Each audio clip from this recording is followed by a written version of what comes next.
I got some whoppers for you. Stick around.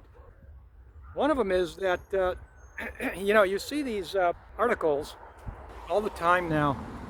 It's just nonstop. It just won't quit. And I don't think it's going to quit.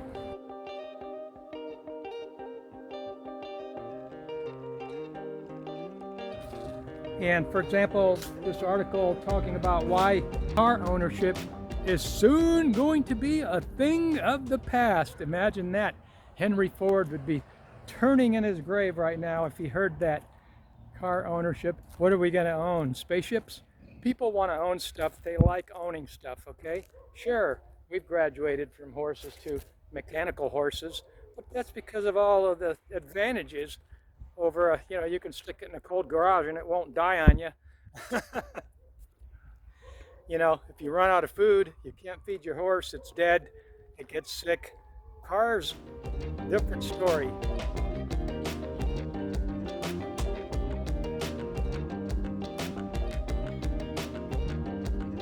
In these articles, they're always slanted. They love using the term millennials, and they love bamboozling young people. And this is part of the communism that, if you don't know this, maybe you already do know this, is one of their planks in their manifestos is destruction of the family. Well, why is that? Well, because people that don't have all of the support that comes from what an actual family is, which is to say that you have the elders in the family, because the youth are more susceptible because they don't have the depth of knowledge, neither do they have the depth of experience, which ancient scriptures state that wisdom is knowledge plus experience, which is the thing that young people don't have. So they're much easier to bamboozle with conversations about how owning vehicles is going to be a thing of the past.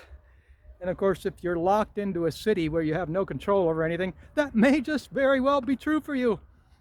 And of course, it fits in. This is what you see with the present mainstream media narrative. I guess that's what people call it. That's what it is.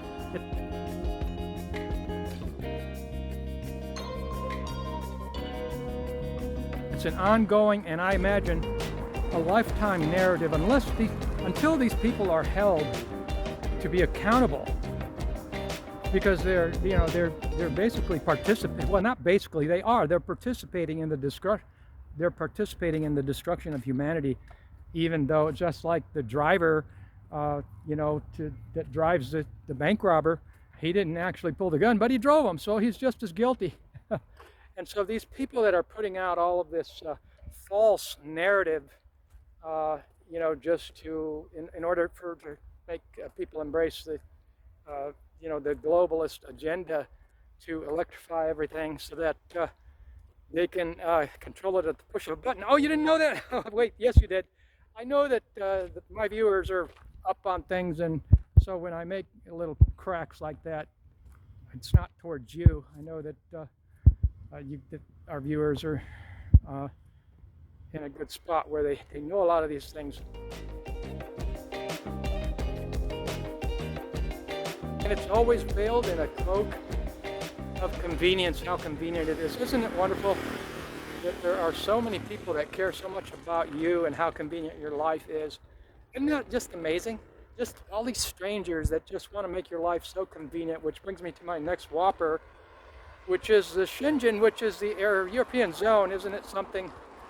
Way back 23 years ago, when the European zone first started out, I was shaking my head already back then, going, this isn't good.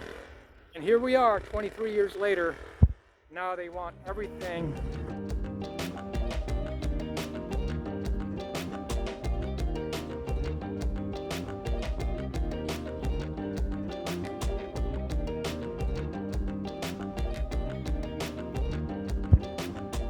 Digitized for anybody traveling into the European zone, which you might say, well, whatever, And this thing is cloaked into a cloak of incrementalism, so that people just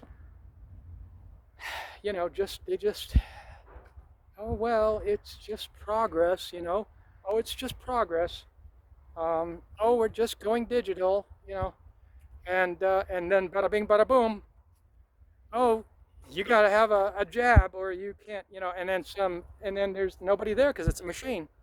Did you see those videos of the Chinese that couldn't board a plane? They were electronically banned. That's the whole thing. As you know, there's nobody there. There's no cashier to argue with or convince. There's no human being to sit there and explain anything to. It's a machine. If it doesn't let you through, you're not getting through. Do you understand where this is going? I know that you understand where this is going. And even those people from, say, the USA and Australia and things, or Canada, that normally wouldn't require a visa, they are also going to be required to electronically, you know, be register and approve. And since when has all of this travel been so entrapped and contrived and controlled by all of this Wizard of Oz, you know, unseen authority that is computerized and a computerized machine that isn't giving you. Oh, and they're going to do database cross checks. What does that mean? Database cross checks. Imagine that. That means that if you didn't dot an I way back over here, that has not even related to the country you're entering. You're trying to enter Europe. But if you didn't dot an I way over here in Timbuktu one day for no fault of your own, maybe there was an error. You know, did you see that movie? I can't remember the name of the movie, but it started out, it opened up with the bureaucrat sitting at his desk, and he steps away from his desk to go to the restroom or something. And he had a machine, I don't know if it was a computer or a printer or something, he was putting out a list, and a cockroach fell on it and got smashed into the machine. And it changed the address of somebody that was supposed to get raided. And so the wrong people got raided that day from the police. Stuff like that.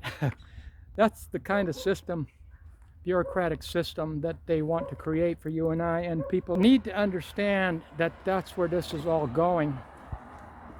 And that's why we stopped traveling globally, even though it's so tempting.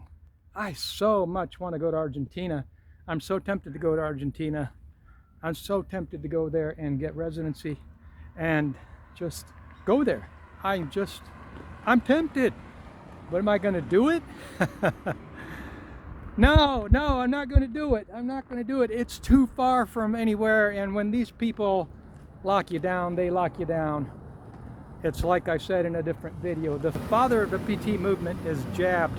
Make no mistake. This thing about flitting around the globe, I'm telling you, unless the good guys get in power and you see guillotines and people hanging like you did back in the 40s and 50s after the Nuremberg, these people are going to still be plying their trade with this incrementalism, which, speaking of which, and there was these so-called, I don't know what you call them. I don't call them prophets. I don't know if they call themselves prophets. False prophets, maybe. They sounded so wonderful. And they always, you know, I've read material where people that have the color of, because there's the color of law. There's law and there's the color of law, which means it has the appearance of law.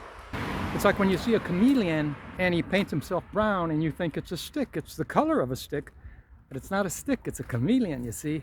And so they have this color of religious knowledge and authority. And instead they're just false prophets and con men.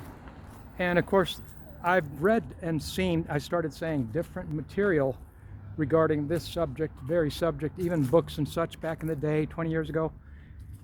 And they always love starting the conversations with sex. And this is how you know you're being conned, because I'll tell you, these people, you have to give it to them, they're very clever.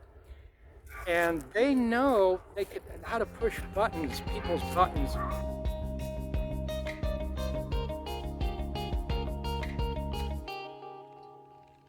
The study of psychology is simply the study of man's organic mind and body so as to know it inside and out so that you can understand how to manipulate it. Now, this is not an insult to good people. There are good people in psychology that have converted to the essence of all knowledge, which is to say that they have come to understand that the fear of God is the beginning of knowledge. They have come to understand that. There are some people like that in psychology. So it's not a condemnation of all psychologists, don't get offended, but I'm saying that these people use the study of psychology so they can know how to push our buttons and control us. And how do they do it? They do it in so many different ways. And one of them is they know that the minute you start talking about sex, something happens within our bodies. Our bodies have a reaction like we allow things to enter into our minds if we start to. Don't you see all those Hollywood movies through the years? All the Hollywood movies, the first 5 minutes, what did you always see? You always saw it. The first 5 minutes of almost every movie, you saw sex, and then you saw violence. And nowadays, you're seeing a whole lot of Hollywood movies. I don't know why anybody still watches Hollywood.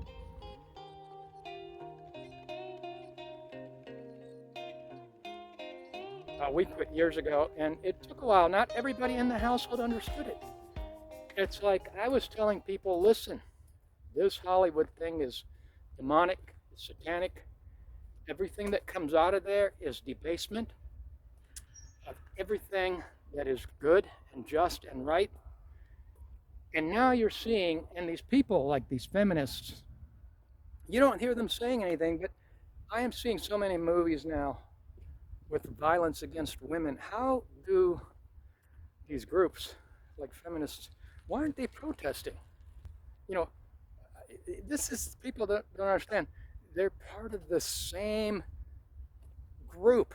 They don't understand. The people at the very, very top, maybe the people in the middle and at the bottom don't know that. And they think it's about getting the same pay as a man. Stupidity that they fall for. But you don't see them, the leaders of these groups, doing any kind of protesting against, because you're basically promoting violence against women when you keep putting out over and over and over and over and over and over like a brainwashing information about violence against women and using it as if this is supposedly what? Didn't we start watching Hollywood because supposedly it was entertainment? Come on, that's entertainment? Violence against women? Okay, enough said. And so I just get disgusted with it. I'm disgusted with it. And I don't like seeing it. As a man that's called to take care of the women in his life, I hate seeing violence against any woman.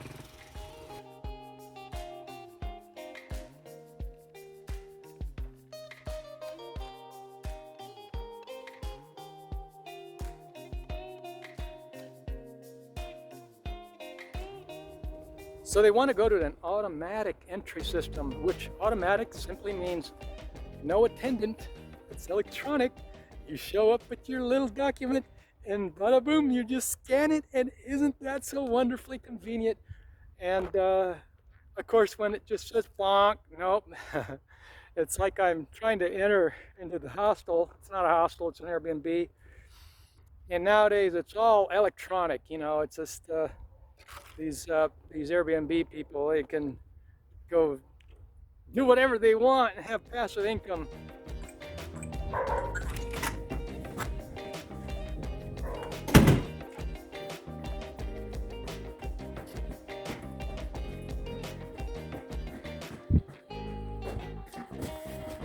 They just give you the code and you put in the code, and it's late at night and you haven't slept, you took a night flight and you can't, it's dark, you can't see, you're trying to remember it, and you put in the wrong code, bump, you put in it, try it again, bump, bump, 3 times later, right, sorry, you're blocked, no more tries, and you can't get in.